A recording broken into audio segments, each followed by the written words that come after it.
بسم اللہ والصلاة والسلام علی رسول اللہ وعلی آلہ الطیبین الطاہرین واصحابہ اجمعین۔ فتنۃ الدہیمہ، سخت تاریک فتنہ۔ امام مہدی علیہ السلام کے زمانے میں ایک بہت برا فتنہ ہوگا جس کا نام الدہیمہ یعنی سخت تاریک فتنہ ہے، جس سے مراد جمہوریت ہے۔ یہ فتنہ مغرب سے اٹھے گا اور لوگوں کو دجال کے سپرد کرے گا۔ حضرت عبداللہ بن عمر رضی اللہ عنہ سے روایت ہے کہ رسول اللہ صلی اللہ علیہ وسلم کے ساتھ بیٹھے ہوئے تھے تو آپ صلی اللہ علیہ وسلم نے قرب قیامت کے فتنوں کا تذکرہ کیا، اور یہ تذکرہ کافی دیر تک فرماتے رہے، یہاں تک کہ فتنۃ الاحلاس کا ذکر آیا۔ فرمایا تو ایک آدمی نے پوچھا، اے اللہ کے رسول، یہ فتنۃ الاحلاس کیا چیز ہے؟ تو نبی کریم صلی اللہ علیہ وسلم نے جواب دیا، یہ حرب کا فتنہ ہے، باغنے اور لوٹنے کا فتنہ۔ پھر فرمایا اس کے بعد السراء کا فتنہ داخل ہو جائے گا، یہ فتنہ میرے اہل بیت سے تعلق رکھنے کی وجہ سے بڑک اٹھے گا۔ وہ تو یہ گمان کرے گا کہ وہ ہم میں سے ہے، لیکن وہ ہم میں سے نہیں، کیونکہ میرے دوست صرف متقی لوگ ہیں۔ پھر لوگ ایک ایسے آدمی پر متفق ہو جائیں گے جس کی مثال پسلی پر کوہلے کی طرح ہے۔ پھر الدہیمہ کا فتنہ ہوگا جس میں اس امت کے ہر فرد کو تپڑ ضرور پڑے گا۔ جب کبھی آپس میں یہ باتیں ہوں گی کہ فتنہ ختم ہو گیا تو وہ اثر نو شروع ہو جائے گا، اور اس دوران آدمی کی کیفیت ایسی ہوگی کہ صبح کو مومن اور شام کو کافر ہوگا۔ اس روایت میں احلاس یہ حلس کی جمع ہے، ہا کے زیر اور لام کے سکون کے ساتھ۔ علامہ ابن الاسیر نے لکھا ہے اون کے بدن پر پالان کے نیچے بچانے والے چادر کو حلس کہا جاتا ہے، کیونکہ یہ کئی زمانے تک بچا ہوا ہوتا ہے، اور ایسے ہی یہ فتنہ بہت زمانے تک دائم اور امت پر لازم ہوگا۔ اس مناسبت سے اس فتنہ کو احلاس کہا گیا ہے۔ علامہ خطابی رحمۃ اللہ نے کہا ہے کہ فتنہ کی اضافت احلاس کی طرف طویل عرصے تک باقی رہنے اور دائم و قائم ہونے کی وجہ سے کی گئی۔ اسی طرح جب کوئی آدمی گھر سے نہیں نکلتا بلکہ گھر میں ہی رہتا ہے، حلس بیت کہا جاتا ہے، یعنی گھر کا چادر، کیونکہ حلس سے کسی جگہ میں بچانے والا وہ کپڑا ہوتا ہے جو زمانوں تک بچا ہوا ہوتا ہے اور وہ کپڑا نہیں اٹھایا جاتا۔ ایسے ہی یہ فتنہ بھی ہوگا۔ یہ احتمال بھی ہے کہ اس کو حلس سے تشبیہ اس وجہ سے دی ہے کیونکہ اس کپڑے کا رنگ سیاہ ہو جاتا ہے۔ ایسے ہی یہ فتنے بھی اندھیری رات کی طرح سیاہ ہوں گے۔ حرب اور حرب، علم ابن الاسیر رحمۃ اللہ علیہ نے حرکت زبر کے ساتھ یعنی کسی انسان کے مال کو اچک لینے، اس کو بغیر مال کے چھوڑنے کو کہا جاتا ہے۔ علامہ خطابی نے لکھا ہے کہ حرب مال اور اہل و عیال کے چلے جانے کو کہتے ہیں۔ چنانچہ جب کسی آدمی سے مال و اہل سلب کر لیا جائے تو اس کو حرب الرجل فہو حریب کہا جاتا ہے۔ فتنۃ السراء، مولانا قاسم رحمۃ اللہ علیہ لکھتا ہے کہ سراء سے مراد بلا و مصیبت کے بعد ملنے والی عافیت اور صحت اور فراخی میں ملنے والی خوشی ہے۔ فتنے کو سراء کی طرف اس لیے منسوب کیا گیا کہ نعمتوں کی کثرت کی ہی گناہوں کے ارتکاب میں واقع ہونے کا سبب ہوتی ہے، یا پھر یہ کہ اس سے دشمن خوش ہو جاتا ہے۔ دخنها من تحت قدمی رجل من اہل بیتی۔ علامہ ابن نصیر رحمۃ اللہ نے کہا ہے کہ اس سے مراد فتنوں کا اٹھنا اور ظاہر ہونا، اس کی تشبیہ اٹھنے والے دھوئیں سے دی گئی ہے۔ دخن حرکت یعنی لفظ خا کے زبر کے ساتھ دخنت النار تدخن سے مصدر ہے۔ یہ جملہ اس وقت بولا جاتا ہے جب آگ پر لکڑیاں ڈال دی جائے اور اس کا دھواں اٹھنے لگے۔ علامہ خطابی رحمۃ اللہ علیہ نے کہا ہے کہ دخن سے مراد دھواں ہے، یعنی وہ دھوئیں کے اٹھنے کی طرح بیت میں سے ایک شخص کے پاؤں سے اٹھے گا۔ ثم يصرف الناس على رجل كورق على ضلع۔ اس کی تشریح میں علامہ یسیر نے لکھا ہے کہ اس سے مراد لوگوں کا ایک ایسے معاملے پر اکٹھا ہونا ہے جس میں نہ تو کوئی نظام باقاعدہ اپنے پاؤں پر کھڑا ہوگا اور نہ ہی کوئی ترتیب استوار ہوگی، کیونکہ جس طرح پسلی کمزور ہونے کی وجہ سے سرین پر درست کڑی نہیں ہو سکتی اور نہ ہی الٹا ہو کر سرین پسلی قائم رہ سکتا، کیونکہ پسلی سرین کو برداشت نہیں کر سکتی۔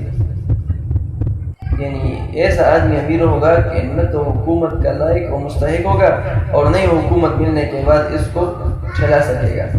الدہیمہ، علامہ خطابی رحمۃ اللہ علیہ لکھتے ہیں کہ الدہیمہ یہ الدہمہ کی تصغیر ہے، یا الدہمہ کی تصغیر ہے، اور اس کی تصغیر مذمت کے لیے ہے۔ یہی بات ابن منظور رحمۃ اللہ علیہ نے لسان العرب میں بھی لکھی ہے۔ ابو عبیدہ رحمۃ اللہ علیہ سے روایت ہے کہ الدہیمہ کو الدہمہ کی تصغیر کہتے ہیں۔ شمر کہتے ہیں کہ الدہمہ سے مراد سیاہ اور اندھیرا فتنہ ہے، اور یہ تصغیر تعظیم کے لیے ہے، یعنی یہی بات الاسیر نے النہایہ میں لکھی ہے۔ ایک قول یہ ہے کہ الدہیمہ سے مراد بہت بڑی مصیبت ہے، اس کا نام الدہیم ہے، جو دراصل ایک اونٹنی کا نام ہے جس پر 7 بھائیوں نے جنگ لڑی۔ سارے بھائی مر کر اس اونٹنی پر لاد کر لائے گئے، اس وجہ سے اب بڑی آزمائش اور مصیبت کو الدہیم کہا جاتا ہے۔ اللہ نے منظور رحمۃ اللہ سرور میں شمر کے سے نقل کیا ہے کہ ابن عربی ابن المفضل سے نقل کرتے ہیں کہ بنو زبان بن مجالد کے لوگ اپنے ایک اونٹ کی تلاش میں نکلے، اور راستے میں ان کی کثیر خیر سے جنگ ہوئی، جس کے نتیجے میں اس نے سب کے سر کاٹ کر ایک تھیلی میں رکھ دیے۔ عمر بن زبان کی الدہیم نامی اونٹ کے گلے میں لٹکا دیا، پھر اس اونٹ کو عام اونٹیوں سے میں چھوڑ دیا۔ جب اس نے اونٹ کے گلے میں بھرا ہوا تیلا دیکھا تو یہ گمان کیا کہ اس کے پیٹوں نے شترمرغ کے انڈے شکار کر کے لائے ہوں گے۔ جب تیلے میں ہاتھ ڈالا تو اس سے سر نکلا۔ یہ معاملہ دیکھ کر عمر بن زبان نے کہا آخر یہ اونٹنی پر رکھے ہوئے کپڑوں اور سامان وغیرہ کی آخری زیارت ہے۔ پھر یہ ضبط مصر مشہور ہو گیا۔ آخر البز القدس، ایک قول یہ ہے کہ اثقل من الدہیم، یعنی الدہیم اونٹنی سے بھی زیادہ بھاری ہے۔ ایک مقولہ یہ ہے الشام من الدہیم، یعنی دہیم سے زیادہ منحوس ہے۔ اللہ نے منظور رحمۃ اللہ علیہ کہتے ہیں کہ اب یہ عربوں میں ہے، یہ عربوں میں شر فتنے اور بڑی آزمائش اور مصیبت کے لیے ایک ضرور مثل بن گیا ہے۔ قولہ حتی یصیر الناس الی فسطاطین الی آخرہ، الفسطاط میں فا کے ضمہ اور کسرہ الفسطاط کے ساتھ اس شعر کو کہتے ہیں جس میں لوگ جمع ہوں، ہر شعر کو بھی فسطاط کہتے ہیں۔ علامہ زرکشی رحمۃ اللہ علیہ کہتے ہیں کہ دوران سفر گھروں کو چھوڑ کر خیموں کو فسطاط کہتے ہیں، ایسے ہی مصر اور بصرہ کو بھی فسطاط کہتے ہیں۔ علامہ بن نصیر لکھتے ہیں الفسطاط بڑے خیموں کو کہتے ہیں، اس وجہ سے مصر کو فسطاط کہتے ہیں۔ اس حدیث میں دوسرے جماعتوں سے جدا ہونے والی الگ جماعت کو فسطاط ایک جداگانہ شہر یا علیحدہ جگہ میں ایک نظریہ رکھنے والے لوگوں کو کہتے ہیں۔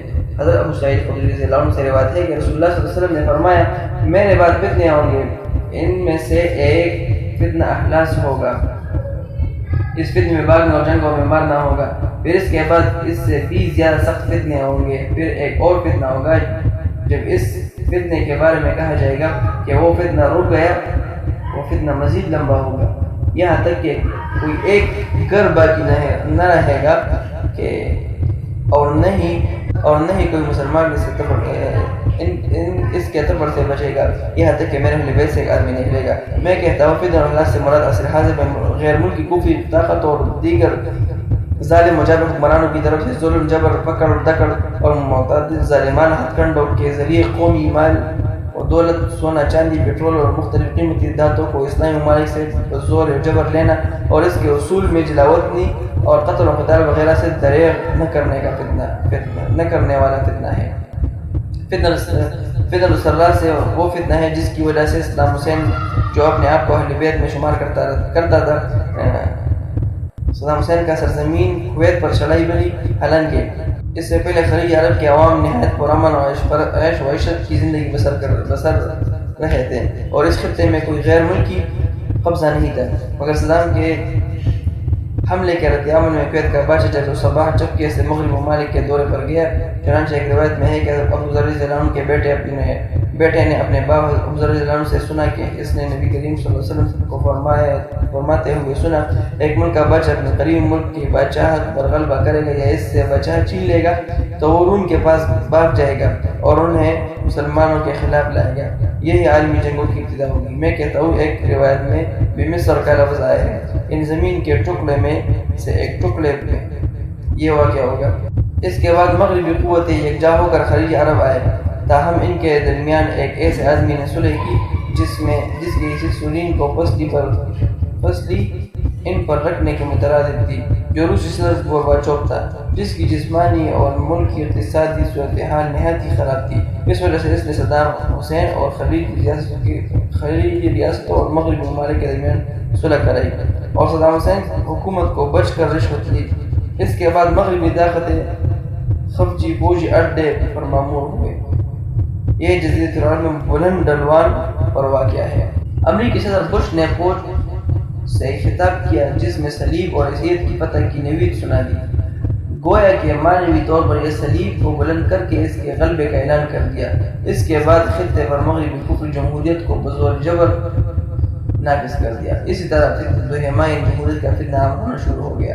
اس کے بعد خطے میں نہایت مشکل حالات، پریشان کن امور اور مسلسل بے در پے واقعات رونما ہوئے، جن کی وجہ سے اسٹریٹجک حالات میں روبرو خرابی سامنے آئی گئی اور بعد میں 11 ستمبر کے حالات میں صلیب کو توڑنے کا واقعہ بھی ظاہر کر دیا۔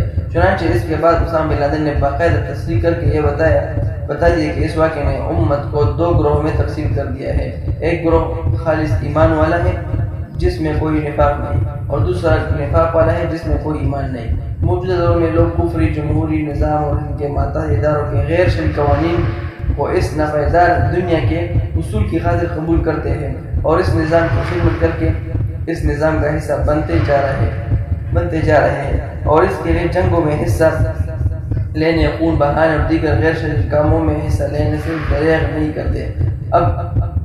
اس طرح اب یہ فتنہ ہر مسلم گھرانے میں داخل ہو گیا ہے اور ہر طرف لوگ انتہائی خوف و دہشت کی زندگی گزار رہے ہیں۔ جب بھی ایک جانب سے اس فتنے کو ختم ہونے کی آواز لگتی ہے تو دوسری جانب سے اس فتنے کے دروازے کھل جاتے ہیں۔